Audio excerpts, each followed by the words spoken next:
When it comes to web app and API security, the choice is simple. You can choose Fastly's security solution that teams will actually use in full blocking mode, just like 90% of their customers. Or you can stick with costly options that you probably just turn off. You can get Fastly's all-in-one platform that protects apps everywhere they live, however they're built. Or departments can agree to disagree.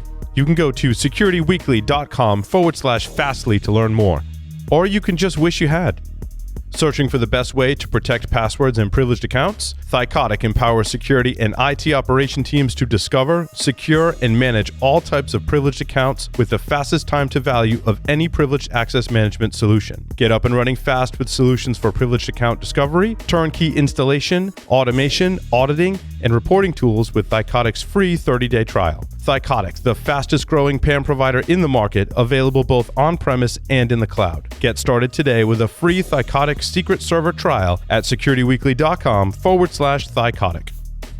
We're proud to announce Cso Stories, a new podcast series in partnership with Cybersecurity Collaborative and Cyber Reason. Cso Stories features the candid perspectives and experiences of frontline senior security executives and dives deep into timely security topics. Cso Stories is hosted by Todd Fitzgerald, VP of Cybersecurity Strategy at Cybersecurity Collaborative, and Sam Curry, Chief Product and Security Officer at Cyber Reason. Listen weekly as they speak with extraordinary CISOs by visiting securityweekly.com/CSP.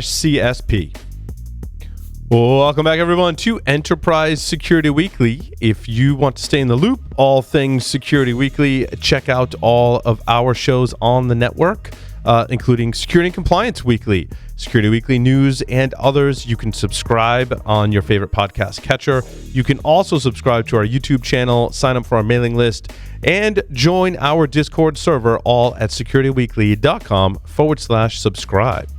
Also, if you have a specific guest or topic you'd like us to cover on one of the upcoming shows, please submit your suggestions for guests at securityweekly.com/guests. We review those on a regular basis. And actually, this year have featured several guests from that particular forum. So keep up the good work. Alrighty, just a couple of news articles to cover this week. Lots of stuff going on in enterprise. There's no slowing down for cybersecurity, which is good. I think it's a positive thing. So let's start with funding. Security. I'm really finding my flow with these with the notes, though. I've sorted everything. Everything's labeled now. You've sparked some features that I've been wanting to add into our software for some time. I want to be able to kind of categorize and tag stories. Has been something I've wanted to do, and I think that helps host and listeners. Like, if you want to go, you can go to our website and see all of our notes that we use for all of the shows, and having some of those things sorted by, like, I want to just read the funding. We'll start there, see who's getting funding, see who's getting acquired, and then read about the new features that we found. There's certainly for this show some distinct categories of the articles we cover. Well, and just using text to label them, I get that from you. I think that was a great idea. You know, once you've got a dozen or more stories in here, you know, you need some way to organize things. Absolutely. Security Scorecard snagged $180 million Series E, which is interesting. Yeah. So this is a space where, you know, we're actually going to do some product reviews on this space. But this is one of those spaces where it's really interesting, because on the compliance and insurance side of things, people are really interested in it. One of the players in this space got acquired by MasterCard. Mm-hmm. You know, but a lot of security leaders are really split on it. You know, I've got to say, I've met more security leaders who are wary of it, you know, who, you know, don't really think that you can, you know, that these scores can be accurate given the limited data and the limited visibility you have. Right. Like, how can you tell me that company's secure or not? I think most companies in the world would struggle with that question themselves. Well, I mean, it's almost like the enterprise equivalent of profiling someone, you know, just based on, you know, like police profiling, just looking at somebody.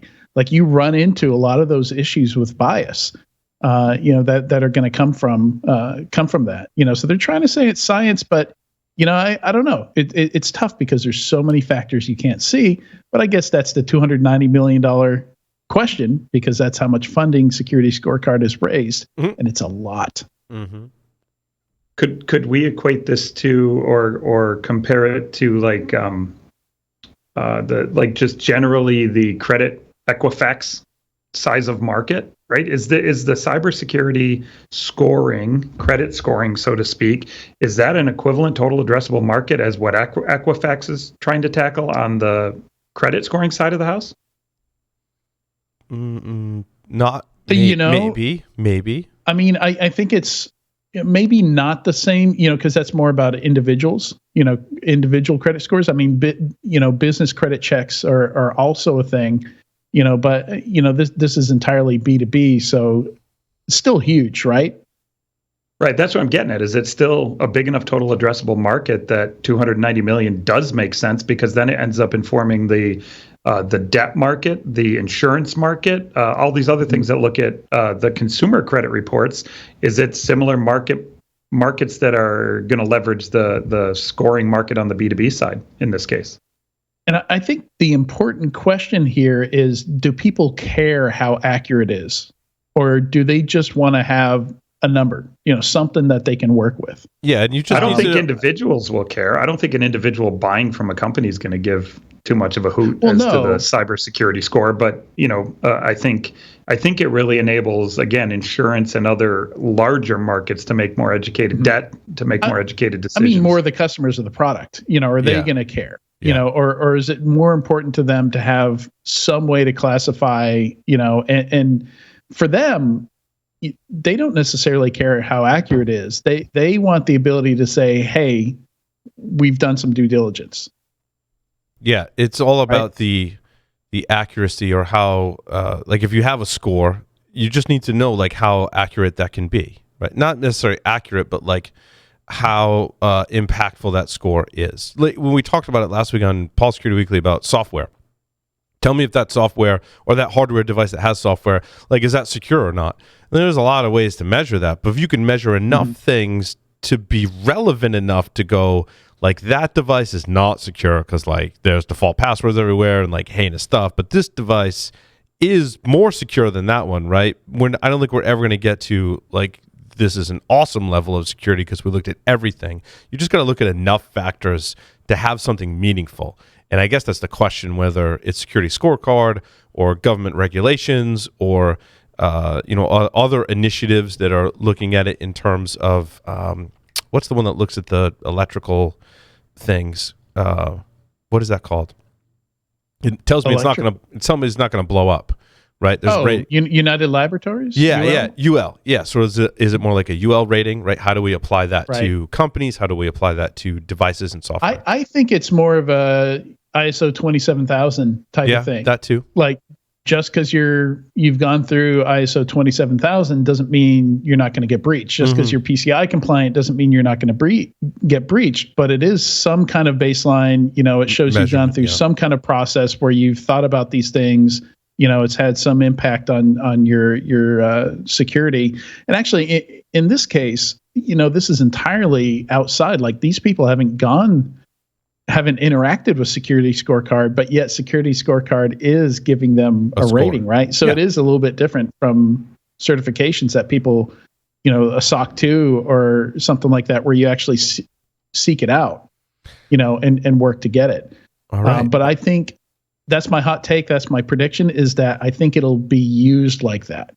So how accurate it is will be less important than, just what that score looks like. And companies will be incentivized to do some work to bring their score up to a B or an A or whatever. Yeah. And it might not be stuff that makes them more secure, realistically. Just improves their score. And are those the they're same now thing? going to have extra work to do to make sure they've got an A with all three of the big security scorecard vendors. All right. So we got through one story.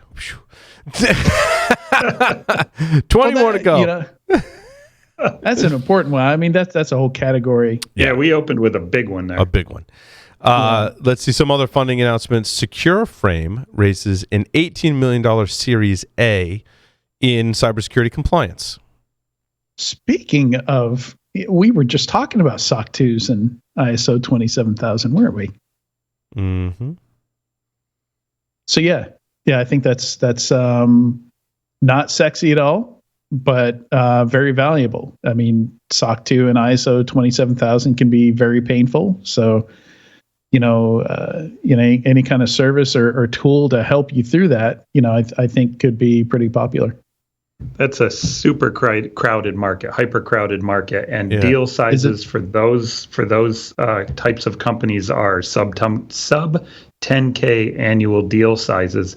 So for an $18 million I can't talk. I give up. For an $18 million Series A, it might be tough to end up justifying a growth rate there. That market's a tough market. That's interesting. I didn't realize the deal size is there. Well, I mean, they can get bigger. I mean, don't get me wrong. There are bigger ones, but they tend to be on the smaller size because it's such a hyper-competitive market today. Because there's a lot of people that want to simplify your cybersecurity compliance. Yes. Yeah. Yeah, I mean, where I see these companies exiting into the Trust Waves of the world, right? And the SecureWorks of the world, where they've already got this huge customer base, that they're ready to throw at this thing. That's a good point. Israeli-founded startup Axis Security raises $50 million, putting some more money, as you say, Adrian, in the SASE pot. And zero trust. In the SASE pot. The SASE Zero Trust SD-WAN cloud identity management. I don't know if it's just a generational thing, but I was a bit uncomfortable with an Israeli security company being called Axis. I don't know if that's just me, but that made me, I don't know. Are you saying they might make a pivot? Is that? I don't know, man. It's maybe I played too many World War II games or something like that, but it just seems like an odd choice for a brand. Anyway, I overthink branding sometimes, so we'll leave it to that. But yeah, certainly a hot market. SASE, it looks like they've got a few pieces of the SASE thing. SASE is a huge and complex beast, but yeah, it looks like they've got like the CASB piece and maybe the ZTNA piece. Orca Security. Are you guys familiar with Orca? Yeah. I'm really, really familiar with Orca. Yeah, I think I've heard you talk about it before, Tyler. So they're now a unicorn at a $1.2 billion valuation, and they raised $210 million as a cloud security company. Yeah, and I don't remember the exact months and dates, but I want to say it was like 20 million in May of last year, like 90 million in maybe 50 million or 90 million in December of last year, and then 170 just now. Mm-hmm. I mean, that in under 12 months, 210 million in 3 rounds is absolutely insane. I hope their revenue growth rate went from like 0 to, I don't even know, 50, 70 million in ARR in like 12 months, which I know it hasn't, but I hope so. Otherwise, they're going to be on a treadmill they can't keep up with. Agentless side scanning technology reads cloud configuration metadata and workload runtime block storage to identify vulnerabilities, misconfigurations, and all other bad things. It's basically just a cloud sec 2.0. It's a cloud sec, cloud security posture CPSM? management from the outside in. Yeah. Okay. Yep. And they're going to go head to head with Wiz.io in that space. They're going to beat each other up because they're both multi-billion-dollar unicorns on, I don't even know, so let's call it under 10 million in revenue. What's the TAM on that space? Both those companies have huge valuations. Yeah, it's going to be crazy because they're also going directly up against Prisma Cloud for that space, right? It's not that the space is brand new, but they're reinventing how it's done, which I get, and I have a lot of respect for. But those two are definitely going to be fighting a knockdown, drag-out battle there. Yeah. Some funding in the healthcare IoT cybersecurity space.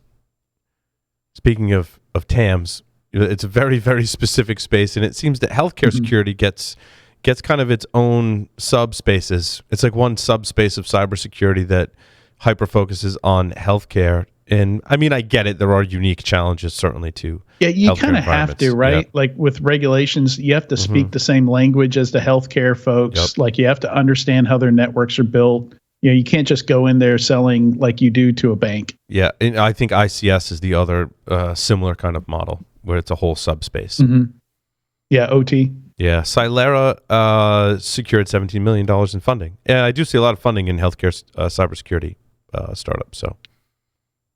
Yeah, that's a pretty healthy number. I mean, generally the more niche stuff, we don't see, as large a seed or Series A, but 10 million that's a pretty healthy Series A.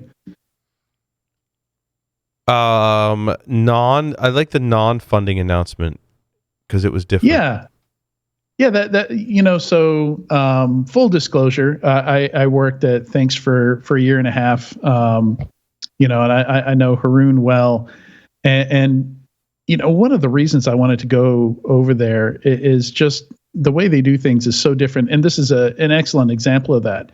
They did decide to bootstrap and have done really well. I think over 1,000 customers at this point have never taken $1 of VC funding. I mean, they've talked to folks, but they just haven't needed to, and for a company of 20 people to reach 11 million in ARR with no debt, with no funding. I mean, they've got cash in the bank. Is almost unheard of. And they've spent a lot of time. You can catch them on podcasts and things like that, talking about how that works. The formula they use to get there. It's not a secret formula. And it's no surprise. I mean, Haroon's a talented hacker, and I mean, he's basically hacking the cybersecurity business world. And he's always done that. I mean, he has articles about how he goes to RSA and approach that differently from everyone else, how he approaches funding differently, how he approaches customer management. He approaches everything from that unique hacker, very creative, unique problem-solving perspective. And it's nothing but love and respect. Everything when you read it, it's like, well, yeah, of course, duh. Right. But it's not the way everybody else is doing it. It's brilliant. I'm sure Adrian will remember this, but a few years back, I was beating both Adrian and Haroon up saying, take money. You're insane not to take money. And I'm chewing on crow, man. This is amazing. 11 million in ARR, 100% bootstrap.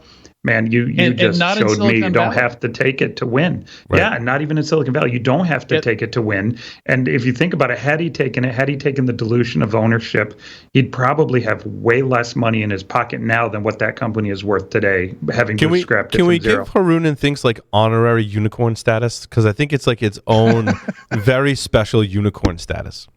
100%. And I should be finding a hat to eat right now because he just showed me what's up.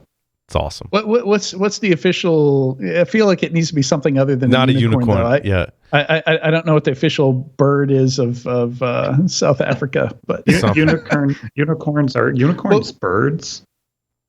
They have wings. They do have wings. So I guess we'll figure that out later, and we'll send them an award. They'll appreciate that. Yes, we will. Yes, little inside joke there. Let's see. Cybersecurity training company platform KnowBe4 has filed for IPO. Big one. No secret filing. S1 is out there. You can go read it. I haven't read the S1 yet, but they are kind of fun to read. They are kind of fun to read, and my my SEC muscles have atrophied a bit since I was an analyst. But from what I looked at, it looked like a pretty solid IPO. Their debt, their financials, not certified to have any kind of opinion here. This is not investment advice. Right. But they certainly didn't look like WeWork, right? Yeah. Gotcha. So question I have on that one, guys, is if I say to you cybersecurity training, can you come up with anybody better? Can you come up with anybody else? It depends on what type of training. Nope, just generically. Think about the general market's reaction to this going public, right? I can't think of anything bigger or better or, as broad. I think probably in terms of revenue size and growth, KnowBe4 is probably in the leading edge of that. I mean, there's other adjacent that are phishing protection plus training, right? Right. Just pure training, though. Nobody can touch them. So from an investment standpoint, you got a market leader, a big TAM, high growth company. This one seems like a good one, but again, is that investment advice? Nope. Because it kind of sounded like investment advice. Nope, absolutely not. I may take that as investment advice. I might take that as investment advice. Right, gotcha. Johnny's back there taking notes. That's it. We're all going all in. I'm in hands. Let's go. acquisitions. We're talking about this one in the break. VMware has acquired Mesh7, and so Mesh7 has developed a contextual API behavior security solution based on Envoy. So it sounded to me like VMware had this mesh platform called Envoy, Mesh7 built on Envoy, and then VMware was like, oh, that's really cool. We should just buy you. And I'm not sure what Envoy is. Yeah, Tyler? I did a whole whopping 30 seconds of research on Envoy. Envoy was created by Lyft, used internally to Lyft to actually do a lot of the service mesh type stuff that Lyft needed. I don't believe it's owned by VMware. I still think it is an open source style solution that's publicly available. So it's an underpinning, and it's being adopted by whoever you said there at the beginning of the Kubernetes segment. Mesh7. Yes. Yeah, Mesh7, sorry. Gotcha. I mean, not in terms of what it does, but in terms of like belonging more to the community. Yeah. And I couldn't understand what they were trying to say in the VMware press release either. I mean, it's part of the Cloud Native Computing Foundation. It's part of CNCF. Envoy. We should do a whole thing on press releases. We should, Paul. Well, part of that problem is I needed to come up to speed on what all the players were and like what it was. I could probably go back and reread it now, even just based on what Tyler just told me was to get a little better understanding. But it was still not very clear as to what they were trying to communicate. Like, why is this such a big deal? Envoy is probably a competitor to Istio, which is also an open service mesh model. Gotcha. Yeah. Copado acquires New Context. I had not heard of either of these companies. Something about DevSecOps and multi-cloud, but they kind of made this comment like, today's data doesn't live in one cloud. Like, to unlock the full potential of business data, the enterprise has to develop software that is multi-cloud. It sounds like they have multi-cloud solutions and are trying to paint the picture that, well, to be successful in the enterprise software, you've got to be multi-cloud. I don't know if that's necessarily true. Right. I don't think it's a bad thing either. And I see their point, but I think defining it as a requirement may give people a false impression. And it looks like Copado is entirely Salesforce focused. So it's like a very niche, focused on that. I mean, Salesforce is huge, as far as CRMs go.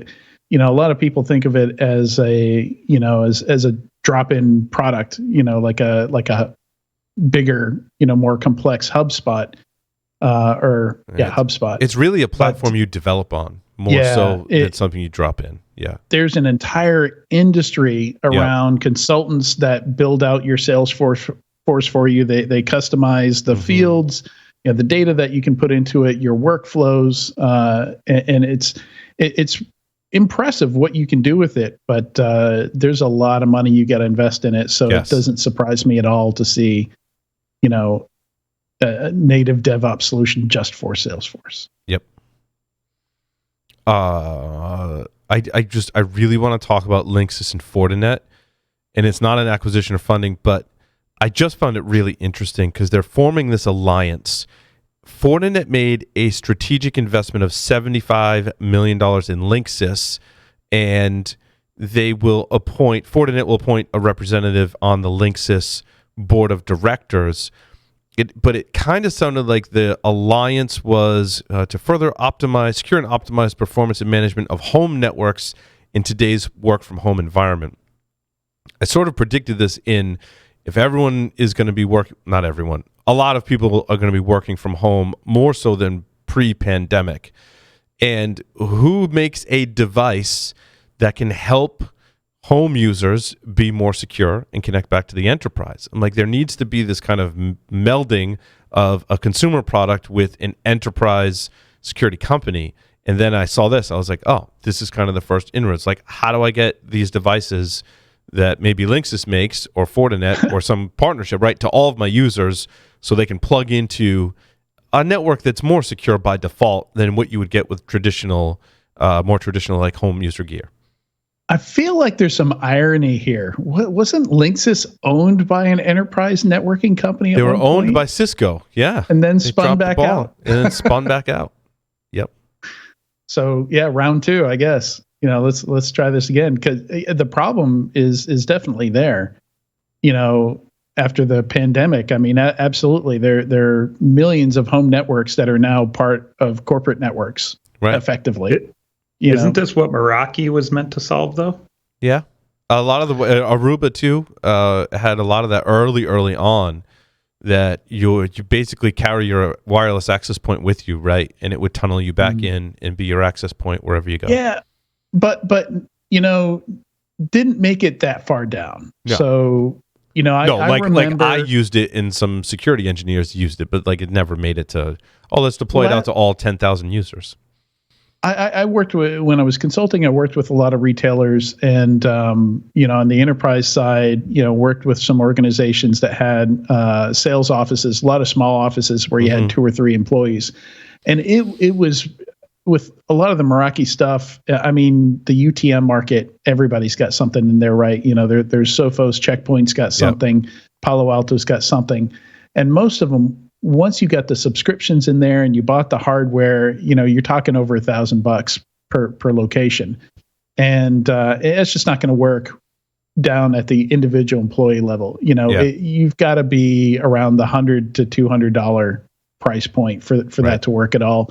And I've not seen anything make it down there except maybe some open source stuff. Maybe Ubiquity is the closest that I've seen. That's gotten there with tons of features, very, very configurable and hackable, enterprise features, but also under $200. Mm-hmm. Yeah. So I thought that was interesting. What else? Fortinet has another story in here. They made an acquisition. Yeah. Who did they buy? ShieldX. Wait. Yeah. Is that bot detection? No, ShieldX is microsegmentation. Ah, gotcha. And I did some research on this one because obviously I didn't. I thought it was interesting because I followed microsegmentation for a little while. I remember the first time I talked to Illumio, my first question was, how is this not like suddenly going from managing 8 firewall policies to 8,008 firewall policies? How are you going to handle, because to me this felt a lot like, if you remember when app whitelisting was real big in the late 2000s, Bit9 got pretty huge, and you had analysts saying that antivirus was obsolete now, because we're just going to app whitelist everything and untrusted code won't run. And then everybody realized it was a management nightmare, completely unmanageable. If you tried out of the gate, to just lock everything down. Worked very well in these niche use cases where the policy was very clear, very straightforward on how we want to lock things down. Like OT environments is actually specifically called out in here. Yeah. Once you get to developers and management folks, they want to just, today they're using OneNote, tomorrow they want to use Evernote, and they're going to get, maybe you can lock them down, but, you're going to go from having, a security management issue to a pissed off employee issue. It's just not going to work. What we really need is AI ML with zero trust technology on your microservice architecture. Cloud native microservice architecture. The buzzwords, they burn. Oh, just ridiculous number of buzzwords. So I took a look at this market, because the deal size wasn't out there, but they only raised $34 million.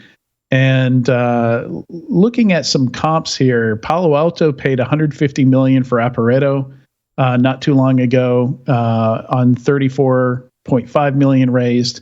Zscaler paid $31 million on $18 million raised for Edgewise.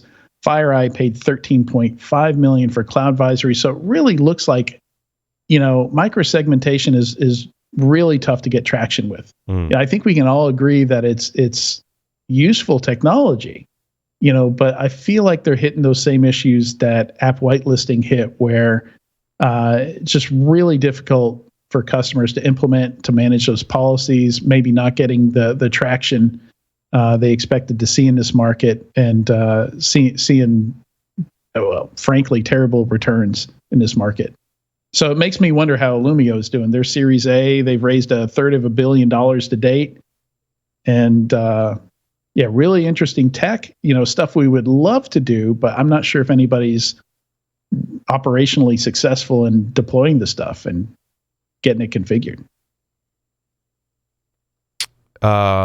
Let's see. Sonatype had more announcements. Last week, I think we covered one of their acquisitions.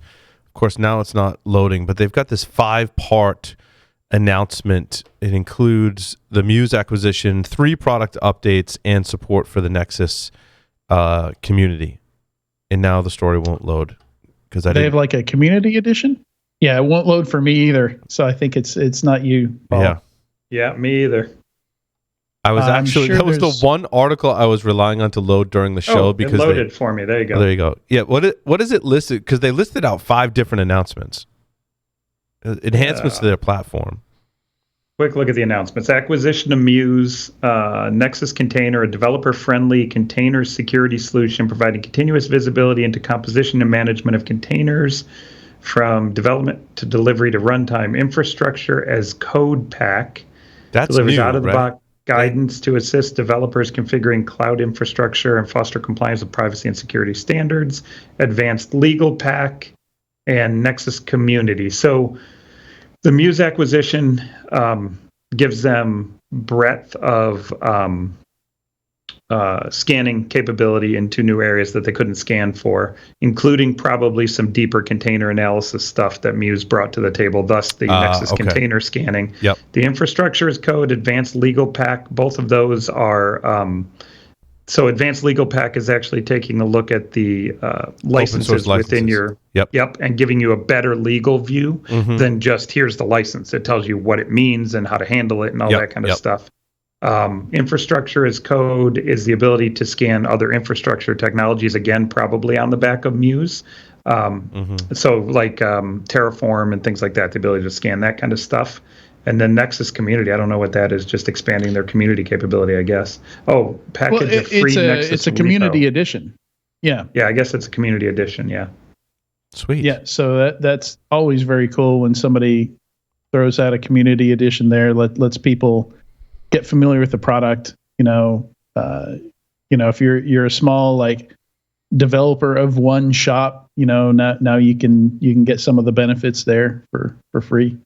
Yeah, I really like that Sonatype is expanding the breadth of their offering finally, right? Getting into additional areas besides just software composition, which has been the core of what they've done for a long time. So I think it's a really smart move for them to continue to broaden their product portfolio as they look to grow.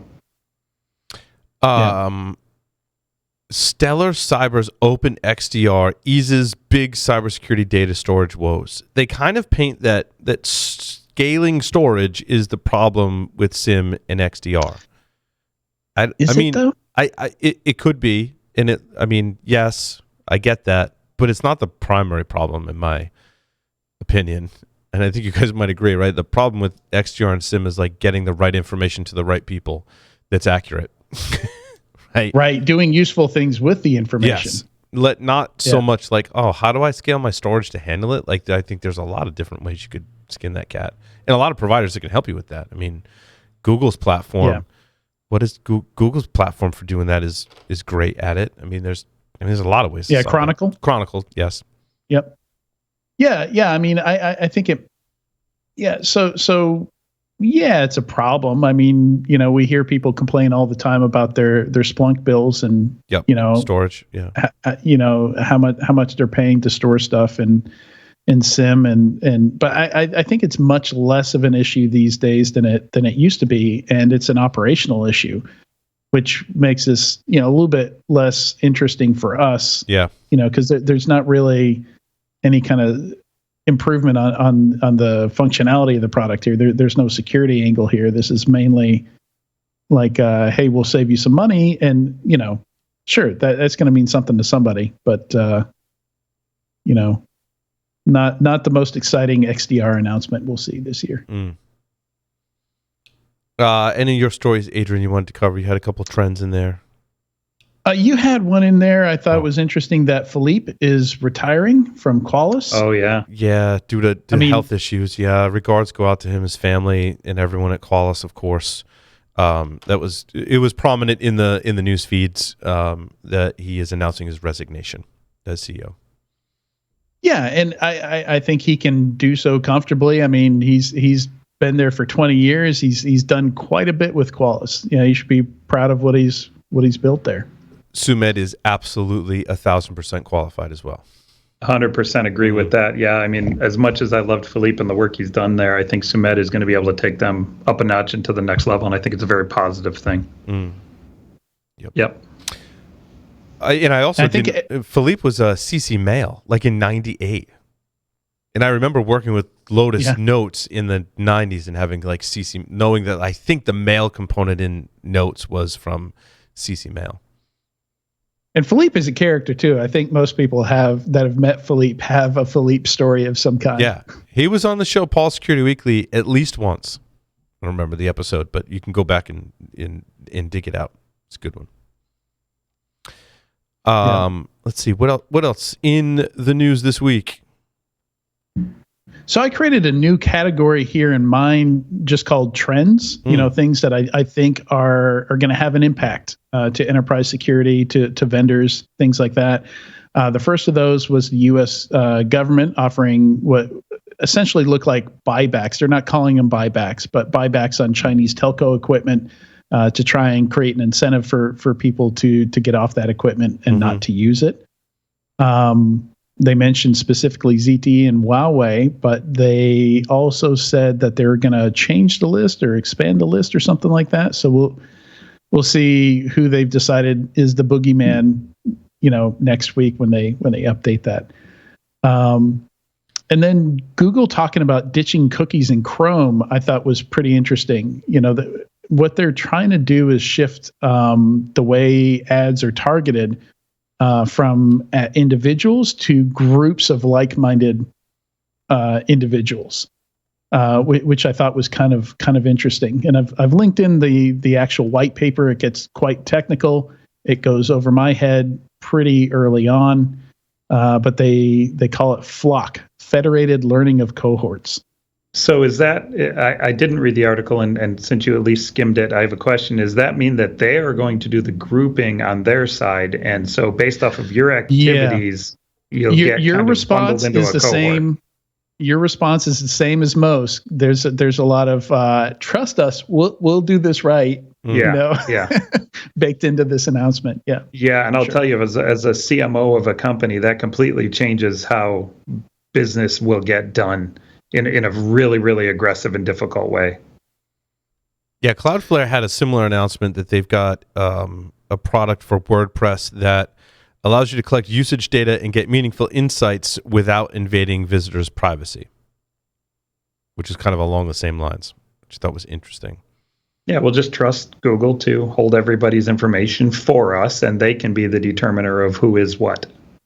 Oh, that's right, because they're not evil, right? Or wait, they're not. Yeah, exactly. They're not evil at all.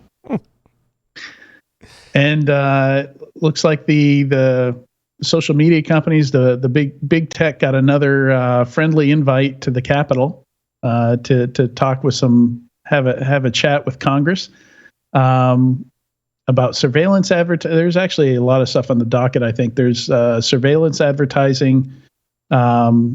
And how it's been abused, and specifically, I think, and this is going on tomorrow, I think, and specifically talking about how social media was used to plan the attack on the Capitol back in January. Interesting. I think NFTs are really interesting. I kind of like where you're going with this, Adrian, because it's much like when blockchain first came out. We're like, hold on, wait a minute, what is that? And then that quickly pivoted to attackers taking over infrastructure in support of cryptocurrency mining. NFTs potentially could have a similar impact.